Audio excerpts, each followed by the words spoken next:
நம்முடைய மன்றாட்டு எப்படி இருக்க வேண்டும் என்பதற்கு இன்றைய நற்செய்தியிலே நாம் வாசித்த உவமை மிக சிறந்த உதாரணம். அந்த வரி தண்டுபவருடைய மனநிலை நமக்கு எப்போதும் வேண்டும். ஆண்டவரே, நான் பாவி, என் மேல் இரக்கமாயிரும்.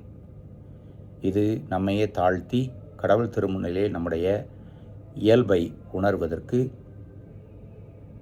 மிக சரியான சூழல். அந்த பரிசேயரை போல கர்வமோடு இல்லாமல், பிறரை பற்றி நினைக்காமல், பிறரோடு ஒப்புமைப்படுத்தி பார்க்காமல், கடவுள் திருமுன்னிலே தாழ்ந்து பணிந்து வேண்டுவது மிக மிக முக்கியம். பல நேரங்களில் நமக்கு இது வருவதில்லை. பிறரோடு ஒப்புமைப்படுத்தி அவரை விட நான் பரவாயில்லை, இவர் அதிகம், இவர் மோசம், இவள் சரியில்லை என்று கணிக்க ஆரம்பித்து விடுகிறோம், தீர்ப்பிடுகிறோம்.